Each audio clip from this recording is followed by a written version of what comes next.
All right, take three. Welcome to Critical Weight Theory. And I'm talking about somebody today who kind of doesn't need an introduction, but I'm going to give one anyway.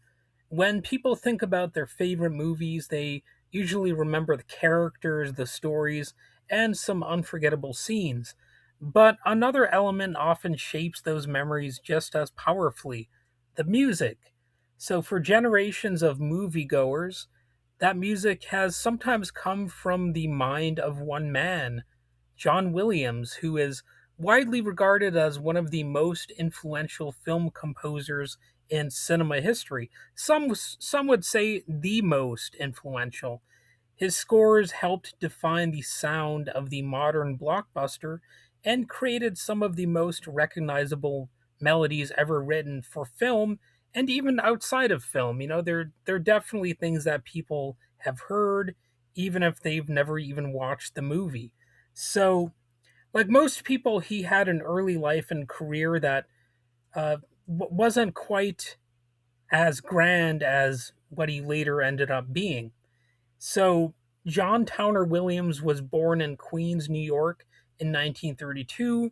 His father was jazz drummer Johnny Williams, who performed with the Raymond Scott Quintet, and their frenetic, quirky swing tracks, most notably Powerhouse and the Toy Trumpet, were widely adapted by Carl Stalling for the Warner Brothers Looney Tunes and Merry Melodies cartoons.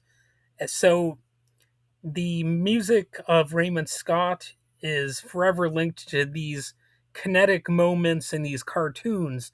And John Williams' father was, I guess, a part of that. So music became part of young John Williams' life from an early age. You got a jazz drummer as a father, and it might kind of influence your own career path. After studying at UCLA and the Juilliard School, Williams worked as a pianist, a studio musician, and a composer.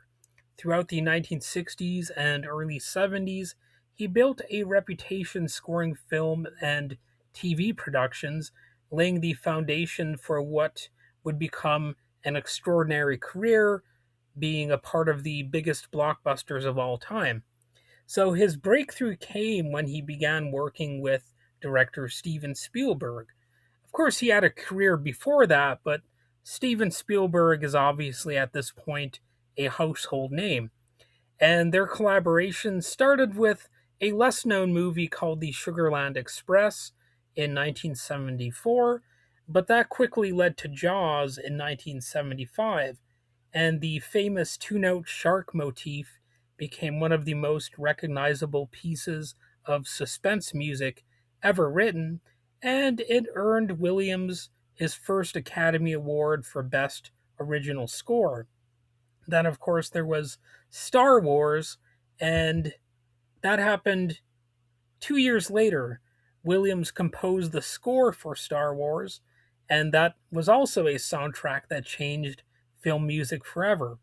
At a time when many movie scores were moving toward more contemporary styles, Williams actually revived the grand orchestral sound of classic Hollywood, influenced by composers such as Richard Wagner, Gustav Holst, and Erich Wolfgang Korngold.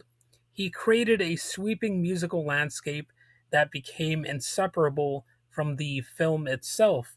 And a key element of his approach was the use of motifs, recurring themes associated with specific characters, ideas, or locations. And this technique became especially important throughout the Star Wars saga, helping audiences connect emotionally with the story and the individual scenes and characters. So there are some themes that everyone knows, even if you've never closely followed these movies yourself, there's a pretty strong chance you've heard them somewhere. Williams went on to compose music for some of the most beloved films ever made, and that includes E.T. the Extraterrestrial, Jurassic Park, Raiders of the Lost Ark, and the Indiana Jones series in general, Schindler's List, Superman, and the first three Harry Potter films. That's stuff you can pretty proudly put on your resume, right? And many of these themes became as famous as the movies themselves, like the Jaws motif, the Star Wars fanfare, and Superman's March, and the majestic Jurassic Park theme. They're all instantly recognizable decades after they were first heard. And Spielberg once once summed up Williams' impact by saying, "Without John Williams, bikes don't really fly, nor do brooms in Quidditch matches, nor do men in red capes. There is no force. Dinosaurs do not walk the earth. We do not wonder. We do not weep. We do not believe." So a little bit of high praise, and that is something that is true. Music is a key part of why we believe scenes are important in a movie. Like in a horror movie, for example, uh, you know, a lot of the scares just wouldn't be the same. A lot of the suspense wouldn't be there. And, you could point to an example like the shower scene in Psycho, for example. They even tried, like Alfred Hitchcock even originally tried having that scene without the screeching violins, and it just didn't work. There was something missing. So this isn't just true of these blockbuster John Williams scores, but something that's true across the board with music and film. It really does have quite an impact on how the scene resonates with the audience, what they remember about it, and there is an emotional impact that you just don't always get if you just have a silent movie or whatever, or the voices of the characters or the sounds of the movie scene itself. Sometimes you got to have that little extra push that comes with a memorable piece of music. And of course, he's got plenty of awards and recognition. It, Williams' list of achievements is remarkable to say the least. He won 5 Academy Awards and received more than 50 Oscar nominations, making him the most nominated living person in Academy Awards history, and second only to Walt Disney overall. His honors also include 27 Grammy Awards, Kennedy Center honors, the National Medal of the Arts, and an honorary knighthood from Queen Elizabeth II in 2022. And I know there's sort of a joke that Queen Elizabeth was handing out knighthoods like candy being tossed around at a parade. But I would say that John Williams is one of those knighthoods that, kind of makes sense, because he truly is one of the great composers of all time, really. And he's also the only person to receive Academy Award nominations across 7 consecutive decades. So that's, a significant legacy there. Even into his 90s, Williams has remained active as a composer and conductor. His influence can be heard throughout modern film music, and he is frequently compared with Hans Zimmer in discussions about the greatest movie composer of all time. But I gotta be honest, I don't think Hans Zimmer even comes close in terms of like impact overall. In fact, I've looked at Hans Zimmer's list of movies, and I just don't think they're quite as iconic as the ones that, you know, John Williams was a part of. I mean, maybe that's controversial. I'm not trying to, beat up on Hans Zimmer that much, but I guess if it really did come down to like a boxing match style fight, Hans Zimmer, I think he'd get KO'd on that point. And what really sets Williams apart is the emotional connection that people have with his music. His scores gave audiences the sound of adventure, wonder, heroism, fear, and hope, all that kind of stuff. They kind of tell a story in their own way. Like even if you didn't have them tied to movies, I think he would still be able to have a career as a successful composer.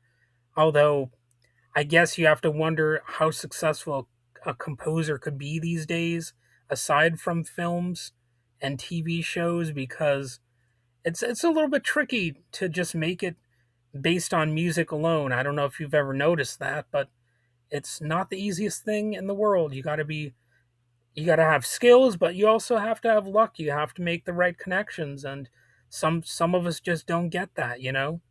And of course, some of us just don't have the talent in the first place, and it's always a work in progress, but some people, you know, they progress farther than others do.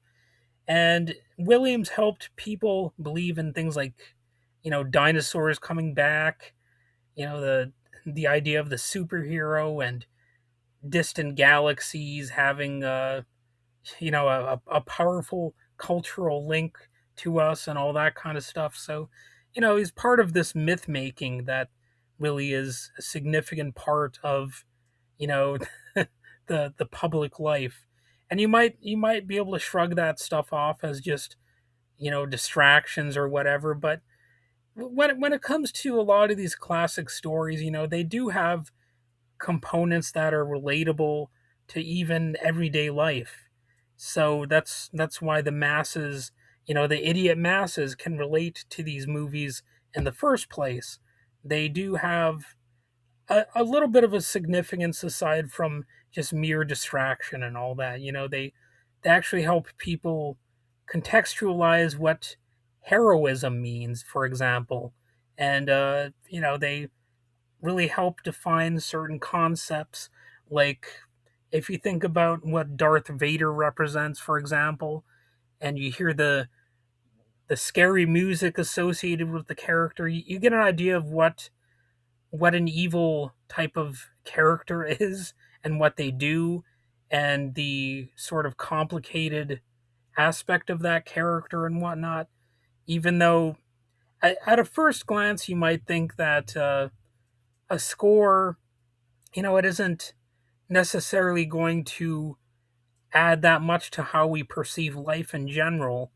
But really, if you've watched a lot of movies and TV shows and things, some of that music has probably impacted your thinking about the world, maybe in ways you would never at first believe, you know. But the power of imagination, the power of storytelling, is a pretty significant part of what keeps people going.